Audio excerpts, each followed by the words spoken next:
నమస్కారం. నేను doctor Erra Rajesh, children surgeon, Erra's hospital, Guntur. ఇవాళ మనం ఒక అరుదైన కండిషన్, పిల్లల్లో వచ్చే కండిషన్ను గురించి మాట్లాడుకుంటున్నాం. దీన్ని ట్రైకోబజార్ అంటారు. అంటే ట్రైకోబజార్ అంటే ఇది యూజువల్గా 15 సంవత్సరాల లోపల ఆడపిల్లల్లో ఎక్కువగా చూస్తుంటాం. ఏంటంటే ఈ పిల్లలు జుట్టుని తినే అలవాటు ఉంటుంది. దీన్ని ఆబ్సెసివ్ కంపల్సివ్ డిజార్డర్, దీన్ని ట్రైకోటిల్లోమానియా అంటారు.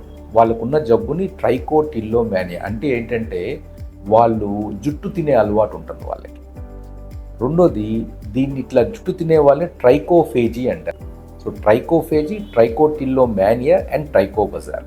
ఈ మానవులు జుట్టుని డైజెస్ట్ అయ్యే ఎంజైమ్స్ మానవుల్లో లేవన్నమాట. అందుకని ఏమవుతాయి అంటే ఆ జుట్టు కరిగిపోదు, డైజెస్ట్ అవ్వదు, అది అబ్జార్బ్ కాదు.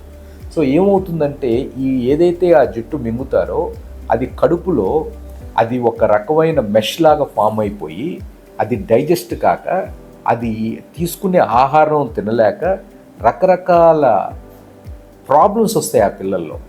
ఒకటి, బ్యాక్టీరియల్ ఇన్ఫెక్షన్ రావచ్చు, తర్వాత బాగా ఎనీమియా రావచ్చు, రక్తహీనత, పోషకాహారాలు లేక బిడ్డ బాగా సన్నగా ఉండటం, చాలా ఒక్కొక్కసారి వీళ్ళకి ఆ పేగు పర్ఫరేట్ అయిపోయి సెప్టిసీమియా వచ్చి ప్రాణాపాయ స్థితికి కూడా దారితీయచ్చు.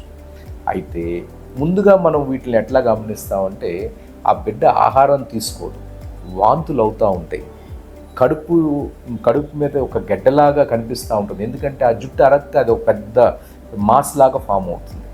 ఆ మాస్ని తల్లిదండ్రులు గమనించి డాక్టర్ దగ్గర తీసుకొచ్చినట్లయితే వాళ్ళు ఎండోస్కోపీ ద్వారానో లేకపోతే స్కానింగ్ ద్వారానో దీన్ని గమనించవచ్చు. ఇది ఏంటంటే ఈ సిండ్రోమ్ని రాపుంజిల్ సిండ్రోమ్ అంటాం. అంటే ఏమంటే ఈ కడుపులో ఉన్న స్టమక్లో ఉన్న హెయిర్ బాల్ అది చిన్న పేగులోకి వెళ్తుంది. దీన్ని రాపుంజిల్ సిండ్రోమ్ అంటారు.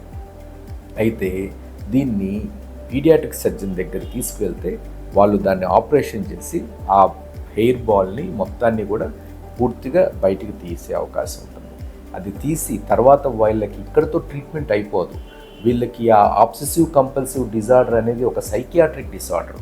వీళ్ళకి సైకియాట్రీ థెరపీ, సైకలాజికల్ కౌన్సిలింగ్ ఇవన్నీ చేయాల్సి ఉంటుంది.